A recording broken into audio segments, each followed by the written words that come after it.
பொதுவாக இந்த மாதிரி ஒரு அறிக்கை வந்தால் அதுக்கு எதிராக பெரிய விமர்சனங்கள் வந்தால் எல்லோருமே சொல்லுகிற ஒரு செய்தி தான் எங்களுடைய அறிக்கையை தவறாக புரிஞ்சுட்டாங்க, நான் அப்படி சொல்லவே இல்லை, ஆனால் அப்படி தான் சொல்லியிருப்பாங்க, ஆனால் அப்படி சொல்லவே இல்லைம்பாங்க. நாட்டின் கலாச்சார சீர்கேடாக மாறிவிடக்கூடாது என்பதால் தான் கர்தினால் மெல்கம் ரஞ்சித் அவர்கள் வரைக்கும் இது கடுமையாக எதிர்க்கப்பட்டது. இன்றைக்கு அகில இலங்கை ஜம்மியத்துல் உலமாவும் இறைவனுடைய படைகோலத்தில் இருக்கக்கூடிய மிருகங்கள் பறவைகள் கூட செய்யாத ஒரு காரியத்தை சில மனிதர்கள் இப்படி செய்கிறார்கள். திருமறை குர்ஆன்ல இது தொடர்பாக இந்த மாதிரியான ஒரு கீழ்த்தரமான நடவடிக்கை நடந்து கொண்டவர்களை அழித்ததையே இறைவன் மிக வரலாற்று செய்தியாக அழகாக குர்ஆனில் சொல்லியும் காட்டுகிறான்.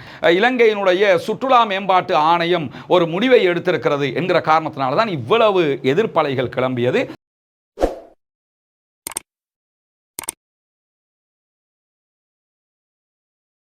அன்பிற்கினிய சகோதர சகோதரிகளை நம் அனைவர் மீதும் ஏக இறைவனுடைய அமைதியும் கருணையும் உண்டாகட்டுமாக என்கிற பிரார்த்தனைகளோடு, நமக்கெல்லாம் தெரியும் நம்ம நாட்டுக்குள்ள ஒரு முக்கியமான சர்ச்சை ஓடிக்கொண்டிருக்கிறது. குறிப்பாக அரசாங்கம் கொண்டு வந்த ஒரு தீர்மானத்திற்கு எதிராக கர்தினால் மெல்கம் ரஞ்சித் அவங்க மிக கடுமையான விமர்சனங்களை முன்வைத்திருந்தார். அந்த விமர்சனங்களை தொடர்ந்து இன்றைக்கு அரசாங்கம் ஒரு விதமாக தன்னுடைய லெட்டர் பேரில் மேலதிகமான அறிக்கை ஒன்றையும் வெளியிட்டிருக்கிறார்கள். அது என்ன சர்ச்சைன்னு பார்த்தீங்கன்னா, நம்ம நாட்டை பொறுத்தவரை இலங்கை என்பது பல சமூகமும் வாழக்கூடிய பல மதங்களையும் பின்பற்றக்கூடிய ஒரு நாடாக இருக்கிறோம். பெரும்பான்மை பௌத்த சகோதர சகோதரிகள் இருக்கிறார்கள், இந்து நண்பர்கள் சகோதர சகோதரிகள் இருக்கிறார்கள், கிறிஸ்தவ நண்பர்கள் சகோதர சகோதரிகள், அதே போன்று இஸ்லாமியர்கள் என்று பல மதங்களை பின்பற்றக்கூடிய சகோதரர்கள் இருக்கிறோம். கிட்டத்தட்ட 98% வந்து மதங்களை ஏற்றுக்கொண்டிருக்கக்கூடிய மக்கள் தான் இந்த நாட்டில் நம்ம வாழ்ந்துகிட்டு வர்றோம். ஒரு 2%, 3% மிஞ்சி போனால் ஒரு 5% மதங்களே இல்லை என்கிற சித்தாந்தத்தில் இருப்பார்கள். அது அவர்களுடைய உரிமையும் கூட, அதை நம்ம யாரும் குறை சொல்ல முடியாது. இப்படியான சூழல்ல தற்போது இருக்கக்கூடிய என்பிபி அரசாங்கத்தில் இருக்கிற முக்கியஸ்தர்களை நீங்க எடுத்துக்கிட்டீங்கன்னா, ஒரு சில முக்கியமான தலைவர்கள் கம்யூனிச சிந்தனையை உள்வாங்கி கொண்டவர்கள் என்பது நமக்கெல்லாம் தெரியும். என்பிபி என்கிற வட்டத்துக்குள்ளே இருக்கிறவங்க தான் எல்லாரும் கலந்து வந்து இருக்கிறாங்க. ஜேவிபி எடுத்துக்கிட்டோம்னா அதில் இருக்கக்கூடிய பல முக்கியஸ்தர்கள் முழுவதுமாக கம்யூனிச சிந்தனையை ஏற்றுக்கொண்டவர்கள், கடவுளே இல்லை மதங்களே இல்லை என்கிற சித்தாந்தத்தில் இருக்கக்கூடியவர்கள். இந்த நிலையில தான் இலங்கையினுடைய சுற்றுலா அபிவிருத்தி அதிகார சபை ஒரு அறிவிப்பை வெளியிடுறாங்க ஒரு 1 வீக்குக்கு முன்னாடி. அது என்ன இருக்குதுன்னு சொன்னா, இலங்கையில் சுற்றுலாத்துறையை மேம்படுத்துவதற்காக LGBTQ என்கிற ஓரின சேர்க்கையாளர்கள் அதே போன்று ஒரு பால் இனத்தவர்களை ஊக்குவிக்கிற விதமான ஒரு அறிவிப்பாக அந்த அறிவிப்பை அவர்கள் வெளியிட்டிருந்தார்கள். நாட்டுக்குள்ள சுற்றுலாத்துறையை மேம்படுத்தணும், ஒரு 30 லட்சம் பேரை நாங்கள் சுற்றுலா பயணிகளை கொண்டு வர்றதுக்கு நினைக்கிறோம், அதனால இந்த மாதிரி விவகாரங்களையும் தலையிடுற விதமாக அவருடைய அறிக்கை அமைந்திருந்தது. இந்த அறிக்கை வெளியானதுக்கு பிறகுதான் கர்தினால் மெல்கம் ரஞ்சித் அவங்க பல இடங்களில் காரசாரமாக அரசாங்கத்தை விமர்சிச்சாங்க. நாட்டுக்குள்ள இருக்கிற கலாச்சாரத்தை சீர்கெடுத்துறாதீங்க, நாட்டுக்கு ஒரு கல்ச்சர் இருக்குது, பௌத்த மக்களுக்கு ஒரு கல்ச்சர் இருக்குது, கிறிஸ்தவ சமயத்துக்கு ஒரு கல்ச்சர் இருக்குது, முஸ்லிம்களுக்கு ஒரு கல்ச்சர் இருக்குது, எல்லோருமே இந்த இயற்கைக்கு முரணான காரியத்தை வெறுக்கக்கூடியவங்க, எனவே அதற்கு நீங்க ஆதரவு கொடுக்க கூடாது என்று சொல்லி கடுமையான கண்டனங்களை எல்லாம் அவர் வெளியிட்டிருந்தார். இன்றைய தினம் அகில இலங்கை ஜம்மியத்துல் உலமாவும் ஒரு கண்டன அறிக்கையை வெளியிட்டிருக்கிறாங்க. அந்த கண்டன அறிக்கையில மிக தெளிவான ஒரு விஷயத்தை குறிப்பிட்டிருக்கிறாங்க. என்னன்னு கேட்டா, இறைவனுடைய படைகோலத்தில் இருக்கக்கூடிய மிருகங்கள் பறவைகள் கூட செய்யாத ஒரு காரியத்தை சில மனிதர்கள் இப்படி செய்கிறார்கள், இதுவெல்லாம் இயற்கைக்கு முரணானது, இதை நாங்கள் ஏற்றுக்கிறவே கூடாது, இஸ்லாமும் இதை கண்டிக்குது என்கிற விவகாரத்தை மிக தெளிவாக அழுத்தமாகவே அவங்க சொல்லி இருக்கிறாங்க. இந்த அறிக்கைகளை தாண்டி பல மதத்தை சேர்ந்த தலைவர்களும் இதற்கு எதிராக பேசுகிற காட்சிகளை நம்ம பார்க்க முடியும். ஏன்னா இயற்கையான கட்டமைப்பு கட்டுக்கோப்பு என்பது ஆணுக்கு பெண் பெண்ணுக்கு ஆண் என்பதுதான். ஒரு ஆண் பெண் மீது ஈர்ப்பை உண்டாக்கி கொள்ள முடியும், ஒரு பெண்ணுக்கு ஆண் மீது ஈர்ப்பு ஏற்படும், அதுதான் திருமணம் என்கிற பந்தத்துக்குள்ள நுழையிறதுக்கான அடிப்படையாக இருக்கிறது. இப்படி இருக்கிற சூழல்ல ஒரு ஆணுக்கு ஆண் ஒரு பெண்ணுக்கு பெண் ஒன்றோ ஹோமோசெக்ஸ்ல அல்லது லெஸ்பியனாக மாறுகிறது.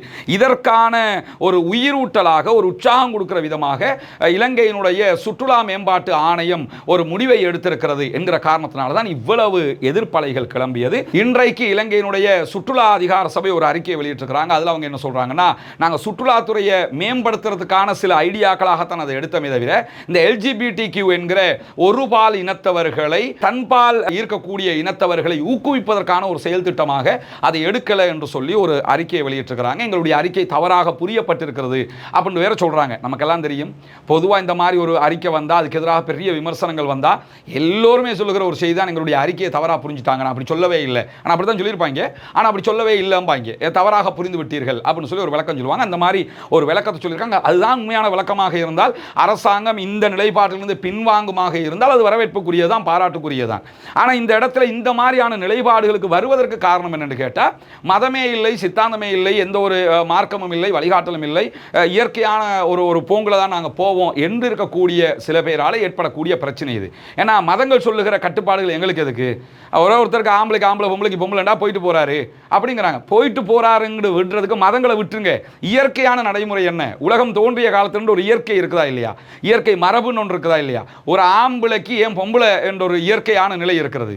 கடவுள் படைக்கலன்னு வச்சுக்கிருவோமே, உங்கள் பார்வையில் கடவுள் ஒருத்தரே இல்லை, கடவுள் படைக்கவே இல்லை, எல்லாம் இயற்கையாக தான் உண்டாயிடுச்சுன்னா, ஆம்பளை ஒரு மாதிரியா உருவமாக இருக்கிறான், பொம்பளை ஒரு மாதிரியான உருவமாக இருக்கிறாங்க.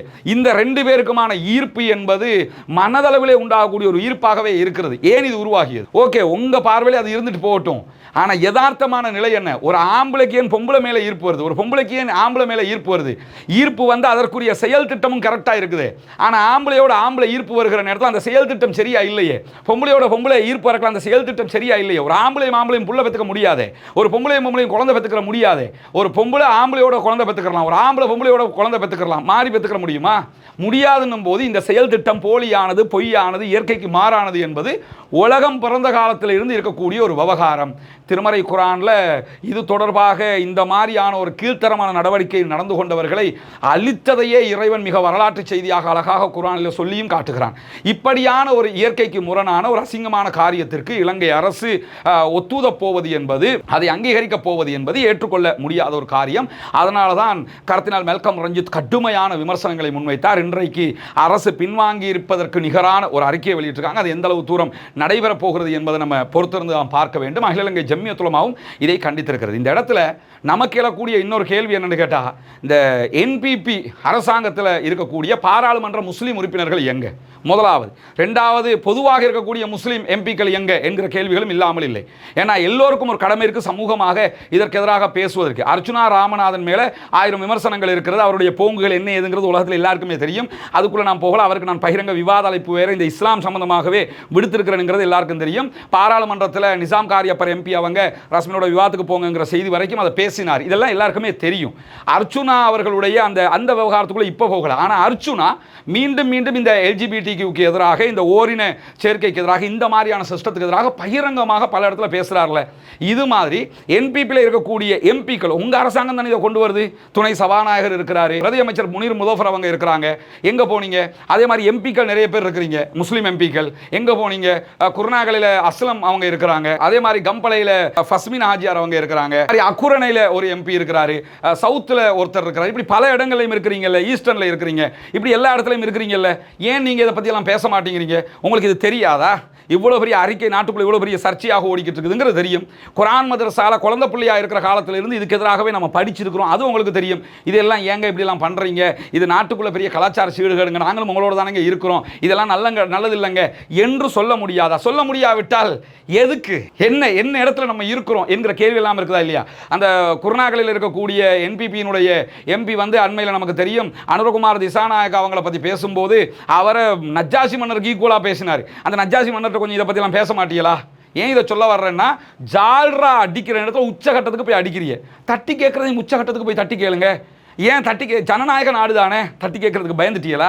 ஜனநாயகத்தை உச்சமாக பேசக்கூடிய ஜேவிபி அல்லது என்பிபிக்குள்ளே இருந்துக்கிட்டு ஜனநாயகத்தின் ரீதியாக குரல் எழுப்ப முடியாது என்று இருக்கிறதா என்கிற கேள்வியும் இந்த இடத்துல எழுகிறதா இல்லையா? இது ஒரு புறம். அதே மாதிரி நம்முடைய மற்ற முஸ்லீம் எம்பிக்கள் எங்க? முஸ்லீம் கட்சிகளுடைய எம்பிக்கள் எங்க? கட்சிகள் இல்லாமல் பாராளுமன்றத்துக்கு போன எம்பிக்கள் எங்க? நீங்கள் ஏன் இதை பற்றி பேச மாட்டேங்கிறீங்க? ஒரு அறிக்கையை விடலை, ஒரு பத்திரிகையாளர் சந்திப்பு ஏன் நடத்தலை? கர்தினால் மல்கம் ரஞ்சித் அவங்க பேசுகிற அளவுக்கு இல்லாட்டியும் ஒரு குறைவாகவாவது இதை கண்டிச்சு இருக்கணுமா இல்லையா? ஏன் இதை பற்றியெல்லாம் பேசாமல் இருக்கிறீங்க? இந்த மாதிரியான கலாச்சார சீர்கேடுகள் வருவதை தடுப்பது தான் நம்முடைய வேலையாக இருக்க வேண்டும். அதற்காகத்தான் பாராளுமன்றம் அனுப்பப்படுகிறீர்கள். நீங்கள் போக்கு போடலை, ரோடு போடலை என்கிற குற்றச்சாட்டுகள் எல்லாம் 2% இல்லை இந்த சமூகத்தில். பெரும்பாலான குற்றச்சாட்டு என்னன்னா, எங்களுக்கு எதிராக ஒரு பிரச்சனை வரல ஏன் பேச மாட்டேங்கிறீங்க? ஒரு நாட்டுக்கு எதிராக ஒரு பிரச்சனை வரல ஏன் பேச மாட்டேங்கிறீங்க? நாட்டினுடைய கலாச்சாரம் சீர்கெட்டு போகும்போது ஏன் பேச மாட்டேங்கிறீங்க என்பதுதான் கேள்வியாக இருக்கிறது. எனவே நாம் அத்தனை பேரும் ஒட்டுமொத்தமாக கேள்விக்குட்படுத்த வேண்டிய விவகாரம் இது. இந்த சுற்றுலா அதிகாரி அதிகார சபையினுடைய இந்த கடிதத்தோடு இது முடிவுக்கு வந்துடும் என்று அர்த்தம் கிடையாது. தயவு செய்து அடுத்த பாராளுமன்ற நிகழ்வுகள் 7ஆம் தேதி ஆரம்பிக்கிறது என்று நினைக்கிறேன். பாராளுமன்றத்தில் முஸ்லிம் கட்சிகளுடைய தலைவர்கள் இதை கேள்வியாக எழுப்ப வேண்டும், மற்ற கட்சிகளுடைய தலைவர்களும் இதை கேள்வியாக எழுப்ப வேண்டும். இதற்கு டிக்ளரேஷனாக அரசாங்கத்தினுடைய முடிவு என்ன என்பதை நீங்கள் பெற்றெடுக்க வேண்டும் என்பதுதான் நம்முடைய அன்பான கோரிக்கையாக இருக்கிறது சகோதரர்களே. எனவே இது ஒரு பெரிய சமூக சீர்கேடாக, நாட்டின் கலாச்சார சீர்கேடாக மாறிவிடக் கூடாது என்பதால் தான் கர்தினால் மெல்கம் ரஞ்சித் அவர்கள் வரைக்கும் இது கடுமையாக எதிர்க்கப்பட்டது. இன்றைக்கு அகில இலங்கை ஜம்மியத்துல் உலமாவும் அழகான ஒரு கடுமையான அறிக்கை அவங்க வெளியிட்டிருக்காங்க. அந்த அறிக்கையை நீங்க படிச்சு பார்க்கலாம். இது போன்ற நிலைமைகளில் அகில இலங்கை ஜம்மியத்துல் உலமாவுடைய இந்த அறிவிப்பும் ரொம்ப பாராட்டுக்குரியது என்பதையும் கூறி முடித்துக் கொள்கிறேன். வாஹ் தஅவானா அல்ஹம்துலில்லாஹி ரப்பில் ஆலமீன்.